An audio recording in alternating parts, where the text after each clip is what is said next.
Okay, this is going to be my final YouTube video for the international GCSE students for physics, paper 2, which their exam is on Monday. So I'm going to go through this June 22 paper because I think there will be some similarities to my predictions. Okay, so the predictions for 2025 of what will come up on Monday is in this playlist as well. So if you haven't watched my predictions video, analysing what came up in paper 1 and therefore what is likely to come up in paper 2, go and have a look at that. So I put all my paper 2 resources, including the predictions for what's going to come up in Monday's exam, in the same playlist. So everything in this playlist where you find this video should help you prepare for Monday's exam. So good luck in your preparation, and if you like these videos, leave a comment and make sure you hit the like button and share it with any other students who you think will benefit from watching it. It's a good last minute way of revising, okay, even if you haven't done the papers. Okay, so the first question is about measuring power. Yeah. Now apparently this is a watt meter, which is not commonly used in schools. I've never used one. So you plug it in and it must calculate voltage multiplied by current to give you the power in watts. So what is meant by the term power? Well, you know from units that 1 watt is 1 joule per second. So power is the rate of transfer of energy, joules per second, rate of, or you could say the rate of doing work, because it doesn't have to be electrical. It could be doing work physically, in a gym, for example, work done against gravity, potential energy over time. Yes?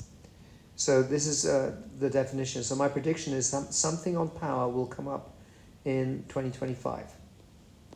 Here they're giving you very easy, different appliances with different power, with their power rating, and they want you to put it into a table of results. It's as simple as that. They want the headings, 1 mark, and 1 mark for the correct unit. So all you've got to do is write hairdryer here, and then write 1511 there, because the watts is in the column heading. I don't think you're going to get something that easy this time round. Now remember, 2022 was when people were still affected by the COVID, so I think 2022 exam is a bit easier than what you're going to get on Friday, but it's still a good video to watch for predictions. Okay, then this is more like it. The student measures power output for a different appliance, and you can see they've done the measurements 6 times, and they want you to identify one of them as an anomalous result by drawing a circle around it, which I've done. Yeah, you can see all the range was between 199 and 202, but the one I've circled in red is way above their other data. They want you to calculate the mean power. Now if you've got something which is obviously anomalous, you can omit it, yeah, to make your results more accurate. So, and then you should give your answer to 3 significant figures. If you fail to do so, you will lose a mark.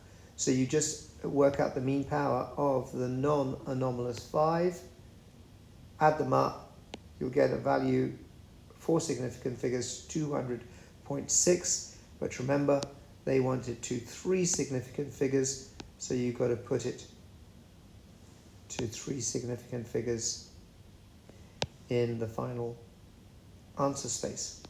Okay, if you do it with the anomaly, you'll still get some marks, but you won't get all 3 marks. So first question is on power. So here's the mark scheme.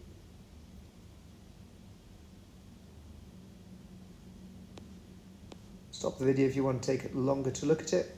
So power is one of my predictions for on Monday. Make sure you know how to use power in different settings. The question is about momentum. Momentum is very likely to come up again. You need to know the correct unit for momentum is mass times velocity, which is kilograms times meters per second. So that's the correct one. Okay? Make sure you don't make a mistake. So momentum can only come up in the paper 2, so it's very likely to get momentum or moments. That's my prediction. From topic 1 They're going to give you momentum or moments or both. So in this case, they're giving you moments and an object after, before and after an explosion. The object was stationary initially, so this is before. It then splits into two, P and Q. P goes one way to the left, Q goes one way to the right, and you got to work out that they got to add up to 0 because initially there was no momentum, and that's what an explosion is when things move in different directions from originally being stationary. Okay, so what is meant by the principle of conservation of momentum? It means the total momentum before whatever happened must be equal to the total momentum after. It could be a collision. In this case, it's an explosion. As long as there are no other forces involved which complicate the matters. So for an isolated system like an explosion with only these two pieces going off in opposite directions, then there are no other forces involved. But sometimes there could be other forces which will interfere and add momentum in another way. Okay, so we know the initial momentum was 0, so the momentum before must equal the momentum after. P is moving to the left, so I've made that negative. And Q is moving to the right, so I've made that positive direction. In maths, we usually make right the positive and left the negative. So you put the values in. The mass of P is 2.9. Unknown velocity of P, we want to work it out. Mass of Q, 1.9 times velocity of Q to the right, 3.7. If you put Vp, velocity of P, as the subject of the equation, rearranging will get you 1 mark. Remember, you're taking off the brackets. You're taking away this in brackets onto the other side. So you're taking away what's in the brackets from both sides. You're then dividing by the mass of P, which is down there. So it gives you an answer of 7.303 negative divided by 2.9, which gives you 2.4 to 2 significant figures, units being provided. Always show your working equation, numbers in, rearrange, answer with units. That's the method. If you do that, the examiner is more likely to give you full marks than if you just throw your numbers on the page. I've still got A-level students who've got into bad habits from wherever they were taught, and they just sometimes throw numbers on the page and I have to re-educate them. Okay, so momentum is highly likely to come in, and here the child drops an egg from a height of 10 centimeters. Will it break? When it lands on the floor. Okay, explain why. Egg is less likely to break if the floor is covered with a thick carpet, while if it's thick, it's softer, but softer doesn't get you physics marks. Increases the impact time, yeah, because it's softer, the impact time, the time for it to slow down is increased.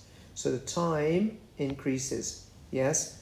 Impact time is a time taken to reduce the egg speed to 0. Okay, but you're not getting a mark for that. I'm just explaining it to you in case you're confused. This reduces the rate of change of momentum. Okay, the rate at which the momentum changes is equal to force. And that's how Newton originally put it. He said any unbalanced force, in this case to stop the egg, the floor is stopping the egg. The unbalanced force is equal to the rate of change of momentum of the object. Okay, he didn't say F equals ma.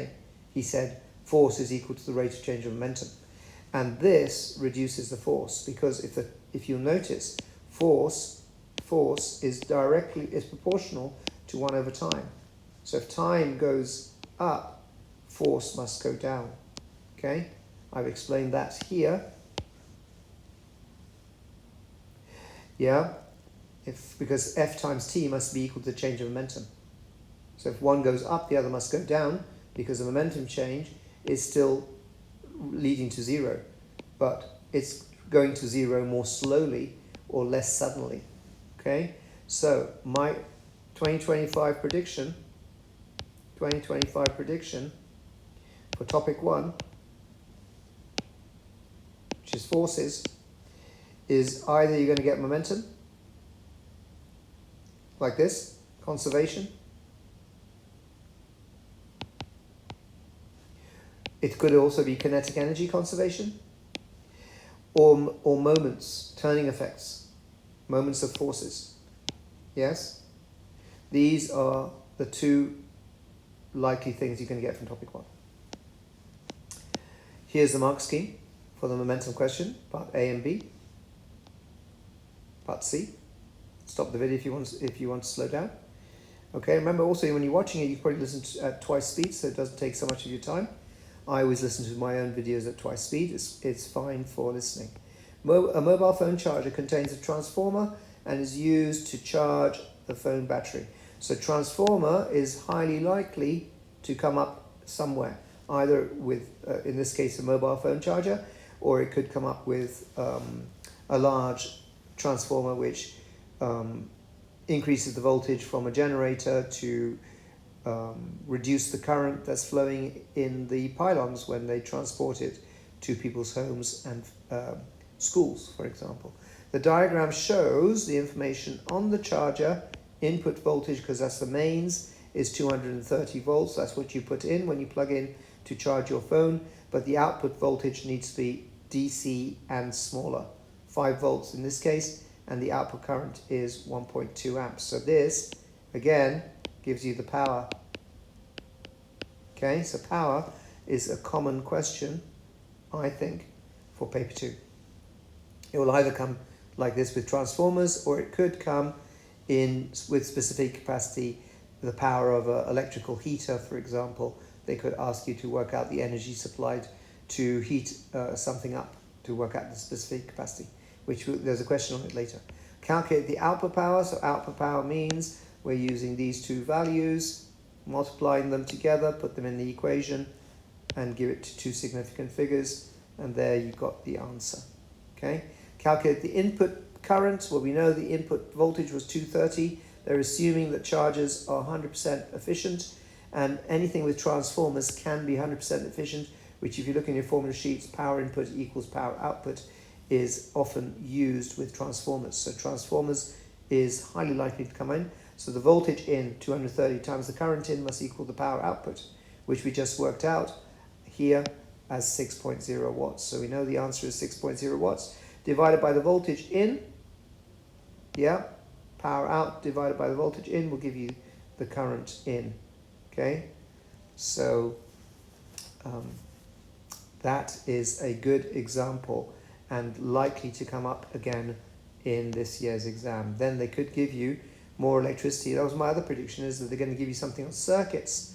Yes, charge flow, for example, or Kirchhoff's rules. That means that how the current splits in a parallel circuit.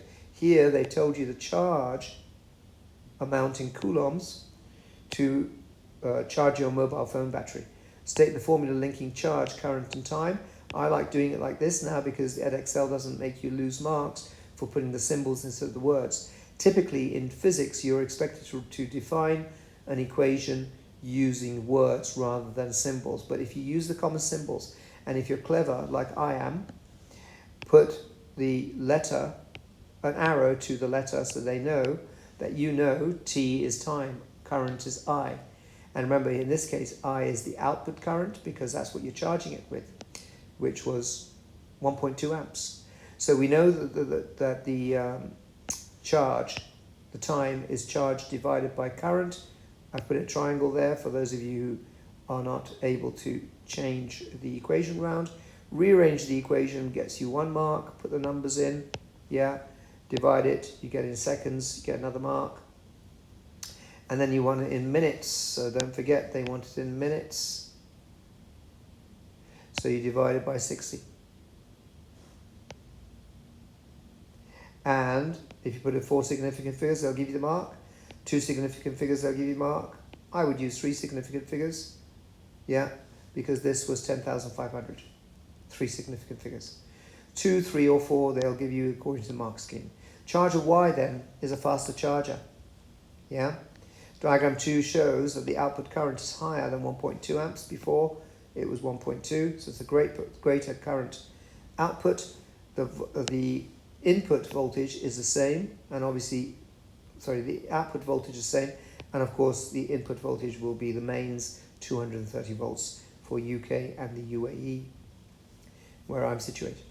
Explain how the time taken to transfer the same amount of charge with this charger will be affected compared to charger X, where it's going to be faster. Time will be less, yeah, time will decrease, as the output current is greater. Yes, and remember, time is charge divided by output current. If output current is increased, you're dividing by a bigger number, so your time will be smaller.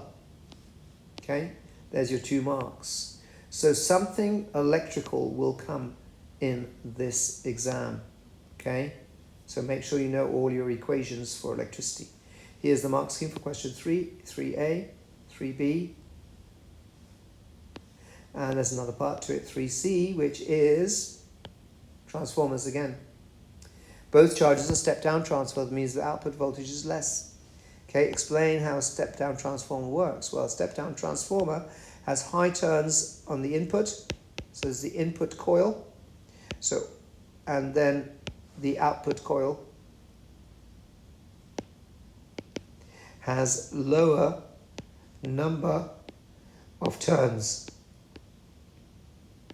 Okay, so that's N2, and here N1, yeah, N1 is greater than N2. The coils are linked by a soft iron core.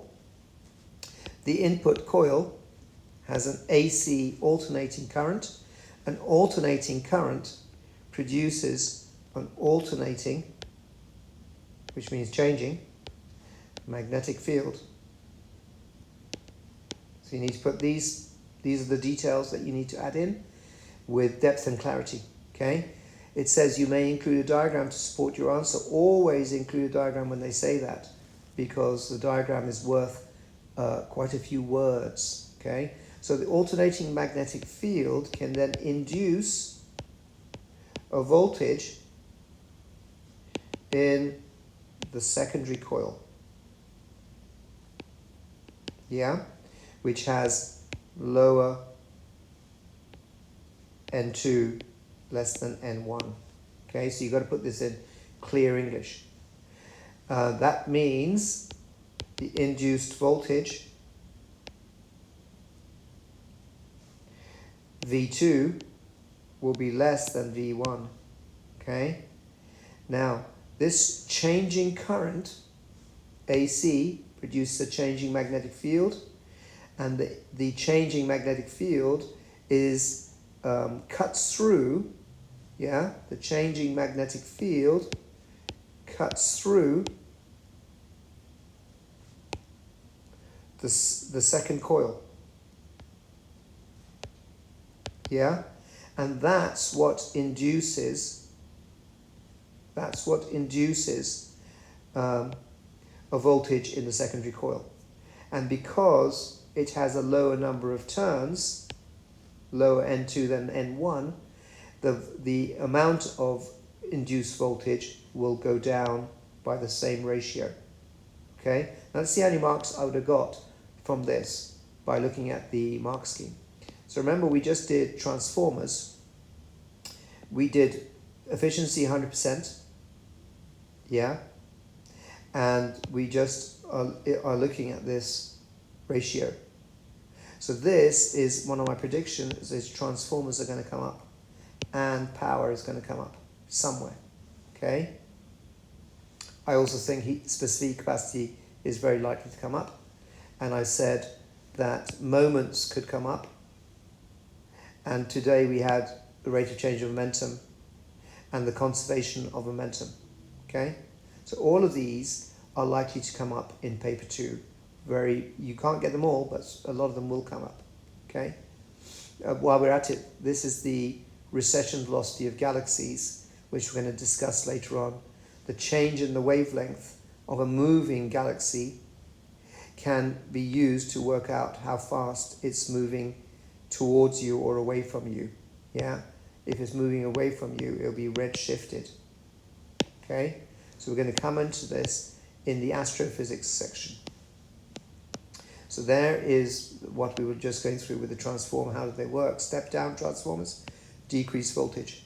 Okay, I got that, I think. Voltage goes down by the ratio. Current in the primary coil produces a magnetic field. I got that one. Current is changing or alternating. I got that one. Causes a changing magnetic field. I got that one.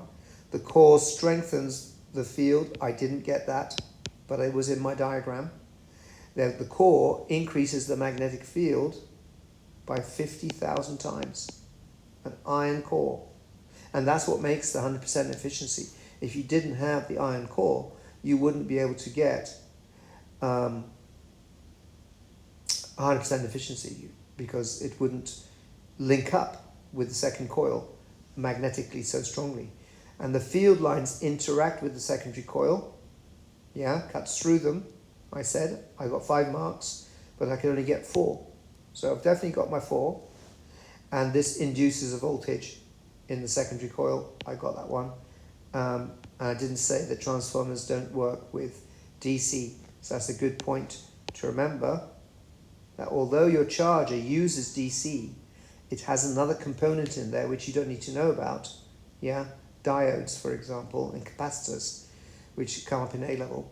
To change the output AC needs to go to DC, and the output for your charger. But the normal transformer will change AC to AC, not AC to DC, okay? And if you put DC in, you're not going to get a constant changing magnetic field. Therefore, you're not going to get an induction of voltage constantly, okay? So this is my prediction, 2025 prediction. Transformer theory.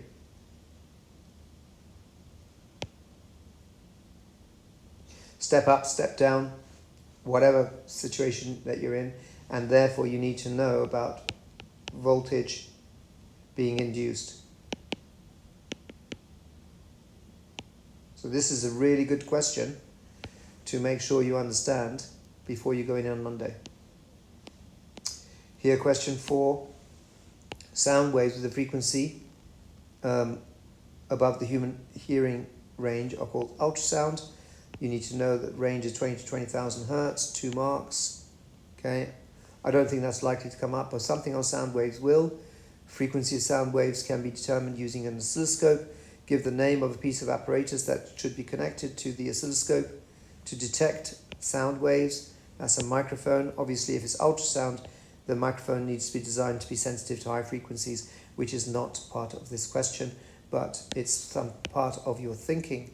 Okay, so microphones, oscilloscopes, prediction will come up with the equation to work out the period, because the time period can be measured using the oscilloscope, and then you've got to calculate the frequency using this. Describe how the oscilloscope is used to measure the time period of the oscilloscope. Well, the oscilloscope has a time period setting, a time-based setting, which tells you how much each square on your grid, remember you've got a grid, usually like 10 squares or something across, or 8, and the wave will be on there, and you can measure how many waves there are on the screen, and you can adjust that in your oscilloscope. You can adjust it.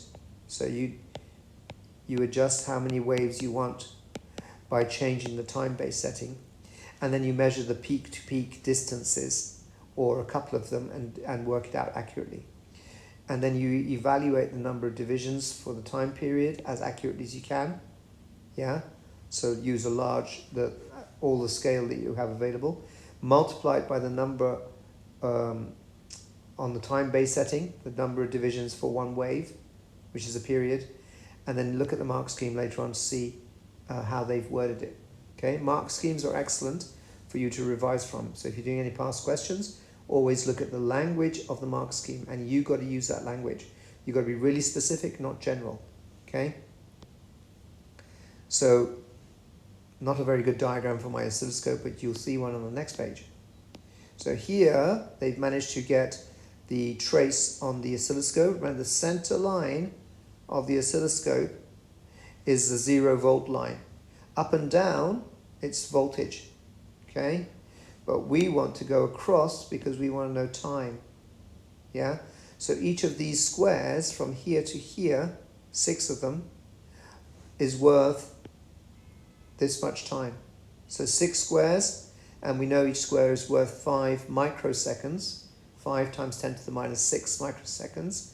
So this is the trace of the ultrasound wave that they've connected to the oscilloscope. Okay, so once you get the distance, now in this case the period peak to peak is right on the line, but they may give it to you where it's more awkward to work out, so try to do it as accurately as possible. Okay, then you determine the time period, so you multiply the 6 squares by the time base setting, so you put that in the equation, and it comes out to 3 times 10 to the minus 5 seconds. So we haven't got very accurate data. It's only 5, doesn't say 5.0. If you had 5.0, you could put 3.0 here, and that's your 2 marks. And then they want you to calculate frequency using the frequency equation. So this is very likely to come up again, yeah? And you do 1 over 3 times 10 to the 5, and you give the answer to 2 significant figures to put in that section there. So this is 2025 prediction. Another question like this, exactly the same or variations of this, and what they could do is once you've worked out the frequency, they could say, okay, now work out the speed of sound waves. So you could put the frequency in there, give you some information about the wavelength, and make you work out the speed. Or vice versa, they could ask you to work out the wavelength by giving you the speed. So because this hasn't come up yet. Okay? So hope you're finding this useful. And remember that all of this playlist is to prepare you for Monday's exam. I put all of the practice papers I've done for paper 2s in the same playlist, along with my predictions for what's going to come up. So if you haven't watched that video, go and have a look at it over the weekend. Here's the mark scheme. All right. Remember, to show your appreciation, I would very much value a like for each video you watch. I know a lot of you are lazy and don't press like, and I'm the same, but if you want me to continue providing videos for other students, that's how it works with algorithm. So table gives some statements about different parts of the nuclear reactor. So this is for Talene and Dima, who often missed lessons. You need to know what the different part of a nuclear reactor has in it. Okay, and if you have the syllabus, you should have checked everything when you were making your notes. It's your responsibility when you're absent to make sure you've caught up and got good notes. Put ticks in the boxes to show which statements are about the moderator and which ones are about the control rod in a nuclear reactor. Well, the control rod absorbs some neutrons, so there's not too many, so you can control the rate of the reaction. Yes. And they're usually made of boron. Okay, and you can lower them or raise them to change the speed of the reaction by controlling the amount of neutrons which are creating the chain reaction. Okay, so 3 red ticks are for the control rod, and a moderator is made of graphite. Yeah, and here they say sometimes they use water. Okay, the more common one is graphite, and they moderate the speed of the neutrons, because a slower neutron is more likely to cause fission. If they're moving too fast, they actually are too penetrating and they don't interact with the nucleus. And then the last thing you need to know about nuclear reactors is describe the role of shielding. Well, obviously you need to shield the environment from any radiation. So the shielding is usually made of concrete, or always, reinforced probably with steel. It prevents radiation escaping, okay, into the environment. Yeah, how? By absorbing the radiation. And you need to add a bit more detail. For example, it will absorb high energy neutrons or gamma rays because they're very penetrating. Here they've also put in the mark scheme fission products, which I don't think is as good an answer as the ones I've underlined in yellow. Now, my prediction, 2025 prediction, from the nuclear topic is half-life. I think they'll give you something mathematical with graphs and half-life to analyze, but it can also give you nuclear fusion. So I think this is the most likely, but they could put nuclear fusion and link it to stars, yeah, and link it to pressure in stars. because they haven't asked you much on pressure. Okay? So be ready for anything on fusion, fission, half-life, reactors, etc. So here they got you some maths on the reactor. A uranium fuel rod is made of fuel pellets containing uranium-235 and 238, so these are isotopes. Make sure you revise the isotopes. Only uranium-235 undergoes fission in the reactor core. Energy is released when the uranium-235 undergoes fission, where you already know that. Here's the total energy released from the fuel pellets. Yes, quite high amount of energy. The mass of the fuel, or uranium in the fuel pellet is this much. Okay, so that's the total mass in the fuel pellet. And only 3% of it is uranium-235. So if you want to work out the mass of the uranium, is 3% of this value. So 3% of that is fissile material. Okay? Okay, remember only uranium-235. And the mass of each uranium atom is given here as a constant. We know it. Okay? So they want you to do some number crunching. They want you to calculate the number of uranium-235 atoms, yeah, in the fuel pellet. Well, the mass of the uranium-235 is 3% of the total mass, which is that. Those two figures multiplied together, which gives you this much mass, okay, in kilograms. And you divide that by the mass of each uranium atom, and you'll get the number of atoms of uranium-235. Okay? You can do 2 significant figures, or you can give it to 3 significant figures, I think. Both are valid based on the data provided. Okay? So, sorry about that, I just made a loud noise. Okay, so now they want you to calculate the energy released by one atom. Okay, so we know the total energy, they've given it to us. So if you divide the total energy by the number we just worked out, you'll get the energy per atom. So you just divide the numbers, and you'll get the amount of energy, small amount, per atom, 10 to the minus 11. Again, 2 significant figures would be sufficient. So my prediction is already there. I think half-life, be ready for it. Some kind of mathematical question that they'll give you. And I think fusion will come, and it will be with the life cycle of stars and how stars are formed and how pressure leads to it, and temperature, those kind of gas laws. They'll link it to that. Okay, so this is the mark scheme, A, B, and C. Stop the video if you want to. Remember, you can watch the video at twice speed. Now here, we're nearly at the end of the paper, 2 questions left. The universe began with an event known as the Big Bang. That's a theory. Theories change over time. They keep getting replaced with new ideas. This is the current theory. The size and the temperature of the universe have changed since the Big Bang. Well, if it's expanded, Big Bang was the beginning, was very small, it's expanded.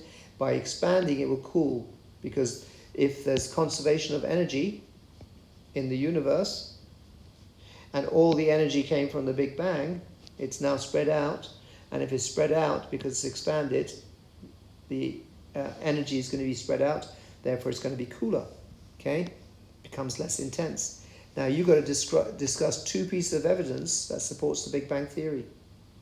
Okay? The two bits are cosmic microwave background radiation, which we see everywhere in space, and the other one is Doppler redshift. Redshift of galaxies, that they're moving away from us. Now you've got to verbalize this to get 6 marks. So you probably need to make 3 points for the cosmic microwave background and 3 points for the redshift or whatever. Now let's have a look. I'm not going to write it out because it's already written out for us. So the first 5 points, maximum 4 marks. They're giving you 10 ways of getting it. The first 4 points, identifying that one of the bits of evidence is the cosmic microwave background radiation that's everywhere in space, and it's equivalent to the temperature of space, which is 2.7 Kelvin. Okay? Now this is because the universe has expanded and it's cooled. When it was much hotter in the past, it would have given radiation not at the microwave level, but probably at, say, gamma range. Yes, it's gone from gamma, very high temperature to 2.7 Kelvin, giving microwave energies. The microwave has longer wavelengths because everything has spread out, including the wavelengths over time. And then it says the cosmic microwave background appears to be the same in all directions and is coming from everywhere. This implies all parts of the universe were in contact a long time ago. That's their theory. Okay, some people won't get this point. Doesn't really matter because you've got 10 ways of getting it. And the wavelength of this background radiation has increased as the universe has expanded. So will the wavelengths, a bit like, we did with the Doppler effect, which we're going to talk about in a minute. So the universe has significantly cooled down since its very hot beginning, and hot beginnings are more likely to produce high energy radiation, like gamma or X-rays. Okay, the hotter the object, the higher the frequency and the shorter the wavelength. Okay, and right now we've got background radiation in the microwave level, which is kind of in centimeters or meters for radio waves. Okay, the next bit, the next 4 from this. Okay, so you can only have 4 maximum from each type. So you've got to realize that there's a redshift of galaxies in terms of the Doppler effect. Okay, the further away the galaxy is from us, the greater the redshift has been measured to be. Okay, the larger redshift means that the galaxies are moving away faster. Okay, and that was the equation I showed you in the equation sheet. Yeah, that the shift in the wavelength delta lambda compared to what it should be if it was stationary is equal to the recession velocity divided by the speed of light. And the amount of the shift towards the red end is called redshift. Okay, and if it's redshifted, it means it's receding galaxy, and almost all of them appear to be moving away from us. Therefore, the further away they are, the faster they're moving away from us. That means yesterday they would have been closer to each other and to us, yes, and everything would have been closer. So the galaxies moving apart from each other implies that the universe was smaller in the past and has expanded since then, and the theory is it expanded from a single point called the Big Bang point, singularity. Okay, I hope that makes sense. So if you can verbalize, remember, to get the marks, you need depth, you need detail, you need reasoning in a clear way. So depth, detail, and clarity. All my students are used to me saying that. That's how you get the marks. If there's a lack of detail, you won't get the marks. So my prediction for the astrophysics, 2025 prediction for astrophysics is the life cycle of stars. That means small stars, big stars. You need to know all about them and how the pressure in the stars creates nuclear fusion. So I think these 2 topics could be linked, and it could link it with the gas laws. Yes? How does nuclear fusion occur? What's stopping it from happening? Repulsion forces, attraction forces. So that is my prediction. Life cycle of stars, pressure in stars, and gas laws. Okay?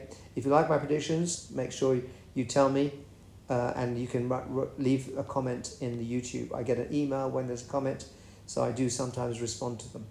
The next bit says, this question is the last one. It's about specific capacity. What specific capacity means? Specific means per kilogram. Heat capacity means how much energy can it store, or how much energy is needed to change the temperature by 1 degree centigrade for that material. So it's 1 degree centigrade per kilogram. The student uses this method to measure the specific capacity of water. He places an aluminium block, known mass, in an oven at a temperature 220 degrees centigrade. So that's the hot temperature. He then places water of a known mass in the container, temperature 20 degrees centigrade. So that's the cold temperature. He leaves the aluminium block in the oven for 10 minutes, presumably because he assumes that's going to reach thermal equilibrium in 10 minutes. Aluminium has a lowish specific capacity, so it can't store that much that much heat. He removes the aluminium block from the oven, hopefully quickly, and places the block quickly in the water so it doesn't lose its heat on the way. Measured the maximum temperature. Yes, he has to wait for all the water to reach its maximum temperature as it's being heated by the hot aluminium block from the oven. The student uses their data to then calculate the specific heat capacity of water as accurately as possible. You've got to give 2 ways in which the student could improve their method to increase the accuracy of their final value of the specific capacity. The specific capacity of water is about 4,200 joules per kilogram degree centigrade, per kilogram per degree centigrade. The key points you need to talk about are thermal equilibrium. Yes, that you've got to make sure that you're given time for thermal equilibrium to be reached, and make sure that energy loss to the surroundings is minimized. Firstly, when you're transferring the aluminium from the oven to the block. If you ever had aluminium foil in the oven and you take it out, you know it cools down very quickly. Energy loss to the surroundings, and the container that the water is in will take some of the energy. So not all the energy goes to the water. So you want the container to have a heat capacity which is low heat capacity container. So I think this is an excellent last question for you to revise. And then you should always repeat and average your data to make sure that you increase the accuracy of your final results. Okay? So here's the information that you got: the mass of the block, the mass of the water, the temperature of the water, initial, and the temperature that it goes up to. So it only went up 18 degrees centigrade. Yes, so that's a change, in you get 1 mark for working it out. This, I think, again, this was the exam given during COVID, and I think they were a bit more, they were a bit kinder to the students because they thought they'd suffered from missing a lot of school or having a lot of home learning. Okay, so when the water reaches its maximum temperature, the water and the aluminium block are said to be in thermal equilibrium. Okay, that means they're at the same temperature. Okay, if they're at the same temperature, state the temperature of the aluminium block when it reaches thermal equilibrium, it will also be 38 degrees centigrade because they're at the same temperature. So I don't think you're going to get such an easy part 2 questions in 2025. Okay, the water, it says, gains 19,000 joules of energy. They haven't told us how.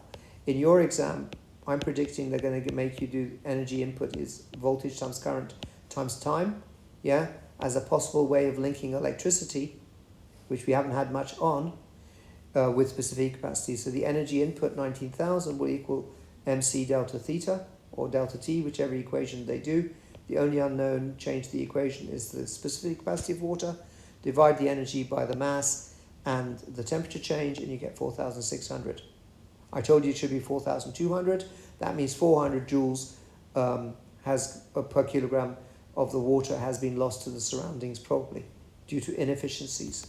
Okay, so I hope that makes sense to you. So the specific capacity is a prediction for your exam. It's common. Okay, so this is the mark scheme, A, B, and C. And then they like to do this, put the water into, afterwards they're going to put it in the freezer. After finishing the experiment, the student removes the aluminium block, places the container of water into a freezer. So the water loses energy at a constant rate. That means the gradient should be constant. Okay, it goes from 38 degrees centigrade down to minus 20 degrees centigrade, and freezes obviously at 0 degrees centigrade because it's pure water, we're assuming. If it's pure water, it will freeze at 0 degrees centigrade. If it's impure water, it may be slightly off. Okay, so it goes down to the minimum temperature of minus 20 degrees centigrade. Okay, so how do you get the marks? Ice has a lower specific capacity than water. That means it's easier for ice to lose temperature than water. Okay, that means the ice will have a steeper gradient than the water. So the steepness of this gradient should be less than the steepness of this gradient. So you get 1 mark for noticing this difference in steepnesses. If you've got different gradients, you get 1 mark. If you've got the horizontal line at 0 degrees centigrade over here, you get 1 mark. And if you've shown the 38 degrees centigrade and that is finishing here, you get 1 mark. Okay, so the 4th mark is for showing that there is the steeper line after the 0 than before. Well, that's my run through. And I think the last question is exactly the kind of question you could get in this year. So the prediction is specific capacity, yes? So energy equals VIT, electrically, heater, becomes MC delta theta for your specific capacity equation, and you could easily get another change of state equation as well, graph as well. Okay, so this is the mark scheme for the final question. Okay, and then let's just look at the equations. I don't think we've had this. I think this could come up, this equation, somehow. Make sure you know how to use this Suvat equation. I think the rest of them are pretty equal. We haven't had much on force diagrams, so they could give you something on force diagrams. Okay.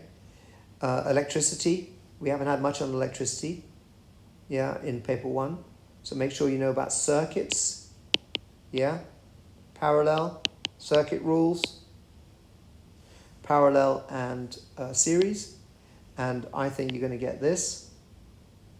You're going to get this. I can't remember if you had this in paper 1. If not, be warned. Energy transfers. I think we had something on kinetic energy. But they could link kinetic energy again with conservation of momentum.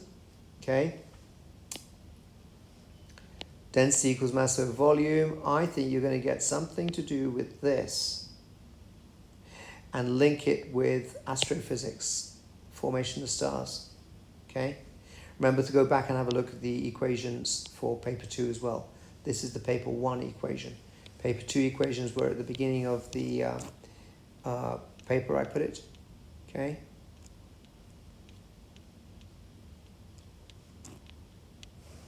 These equations. So everything in green is possible. So the redshift, this is the equation where you can work out the recession velocity from the change in the wavelength, the apparent change to the observer. Remember, when things are moving towards you, the wave will get squashed because the object is moving like the Doppler shift. The object is moving towards it, and the waves are getting closer to its own waves that it's emitting. And when it's moving away from you, the waves are like they're stretched. So that's the common idea of understanding the Doppler shift. Okay. So I hope you found this final run through helpful for your final preparation over the weekend. If you're one of my students, leave me a nice comment. Come and see me in school and say how it went. I'll see you on Monday before your exams if you've got any last minute questions, but you can also ask them in the YouTube comments. And don't forget, like each video, share it with your friends, and catch you later. Bye for now.